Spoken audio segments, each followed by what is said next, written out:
सुप्रभात बच्चों, आपका दिन शुभ हो। चलिए आज जो है हम लोग हमारी दुनिया किताब का पाठ 12 पाठ का नाम है मौसम और जलवायु, जो कि वर्ग 7 का है। तो बच्चों पिछले वीडियो में भी हम लोग इस पर चर्चाएं कर चुके हैं और इस पर जो भी वीडियोज है आपको जो है पहुंच चुका है आपके पास, और आप लोग जो है फिर को भी तैयार कर रहे होंगे, मन लगाकर पढ़ रहे होंगे। आप लोगों से हमारी उम्मीद और आशाएं जो है बंधी हुई हैं। ठीक है बच्चों, आप लोग मन लगाकर पढ़ेंगे। बच्चों आज जो है हमारा टॉपिक जो है मौसम और जलवायु पर जो है वर्षा पर है। ठीक ना, कुछ ऐसे वर्षा है जो वर्षा के बारे में हमने इसमें उसको समझाने का प्रयास आपको अपने वीडियो के माध्यम से किया है। मौसम और जलवायु जो है ये वायुमंडलीय घटना है।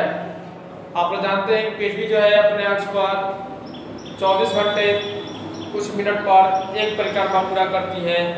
पृथ्वी जो है अपने अक्ष पर पश्चिम से पूर्व की ओर एक मूवमेंट करती है, जिसे 24 घंटे कुछ समय लगते हैं, जिसे दिन और रात होता है। सौरमंडल में जो है एक सर्पिंडलाकार कक्ष में अन्य ग्रह जो है सूर्य का चक्कर लगाती है, जिसे पृथ्वी भी है। सूर्य का एक चक्कर लगाने में 365 दिन कुछ घंटे लगते हैं, जिससे कि मौसम परिवर्तन होते हैं। सूर्य से दूरी और नजदीकी के कारण विभिन्न प्रकार के मौसमें घटित होती हैं, मौसमी घटनाएं घटित होती हैं, जिससे ठंडा, गर्मी, बरसात, बसंत ऋतु इत्यादि मौसमें आती हैं। बच्चों आप लोग जो है इस कंसेप्ट को समझने का प्रयास कीजिएगा। इसमें जो वायुमंडलीय घटना घटित होती है, जैसे कि इसी मौसम में पृथ्वी पर जो है कुछ गैसें हैं जो कि यहाँ के जो पर्यावरण है, बनावट है, पर्यावरण बनावट, प्राकृतिक पर्यावरण बनावट उससे प्रभावित होती है। समुद्र की ऊंचाई, अक्षांशीय ऊंचाई जो है, तापमान, ठीक ना, ये सारी चीज़ जो है मिलकर, पहाड़ जो है, हिमालय पहाड़, पर्वत, पठार, ये सारी चीज़ मिलकर जो है यहाँ का तापमान, टेम्परेचर, ये सारी चीज़ मिलकर यहाँ का मौसम और जलवायु को प्रभावित करती हैं।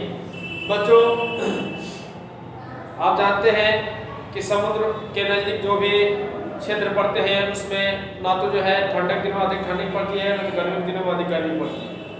गर्मी के दिनों में समुद्री जब हवाएं चलती हैं तो उधर से पानी के जो है साथ में लेकर आती हैं और जो है मौसम अनुकूल होने लगता है। और ठंडे के दिनों में गर्म जलधाराएं बहती हैं, जिससे कि वहाँ पर गर्मी की अनुभूति होती है।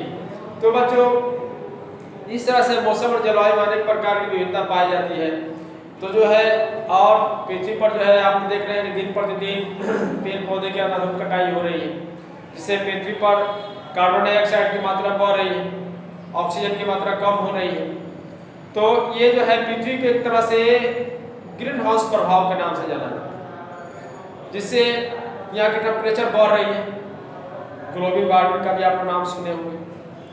तो पृथ्वी में अचानक जो है मौसम परिवर्तन भी हो जा रहा है। ये सारे चीज़ जो है मानव की बढ़ती जनसंख्या, प्रदूषण, पेड़ पौधों की अनावश्यक कटाई, ये सारे चीज़ मिलकर जो है इसको जो है प्रभावित करती है।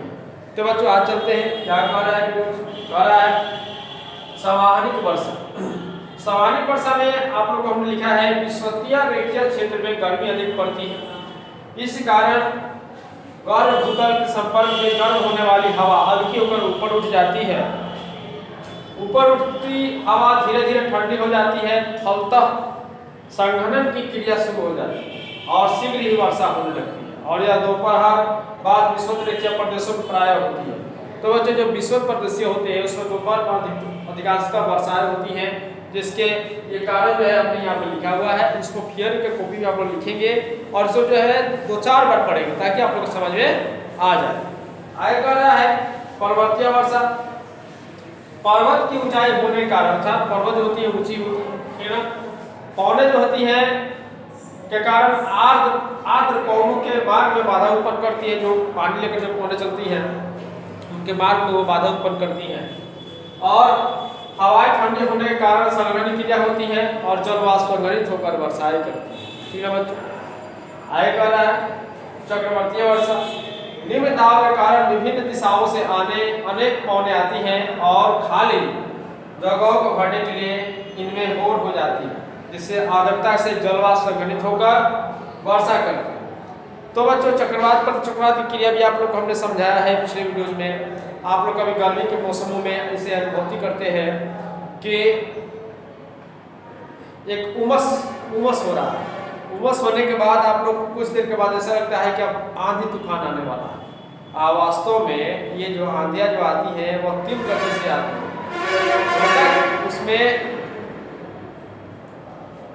होता क्या है कि जहाँ पे निम्न दबाव बनते हैं वहाँ पे उच्च दबाव की ओर से जिधर हवाएं भरी रहती हैं उन निम्न दबाव को, जहाँ पे खाली स्थान है हवा का, जहाँ निम्न दबाव बनता है, जहाँ पे हवाएं जो है कम मात्रा में उपलब्ध होती हैं, वहाँ से अधिक मात्रा में हवाएं जहाँ पे है वहाँ से उस स्पेस को भरने के लिए, खाली स्थान को भरने के लिए दौड़ती हैं, तेजी से वहाँ से आने के बाद जो है वह ऐसा होता है कि वो बाउंडर टाइप के तूफान जैसा होता है, क्योंकि हवाएं तेज गति से आती हैं और उस स्थान को तीव्र गति से भरने के बाद अपने अपने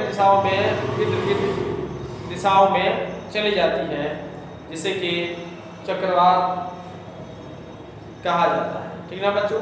तो इसे आप लोग एक कॉपी में लिखेंगे।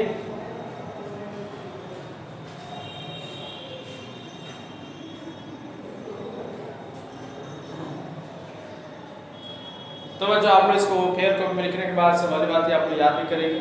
ठीक ना बच्चों? तो आज की वीडियो के लिए इतना ही। जय हिंद, जय भारत।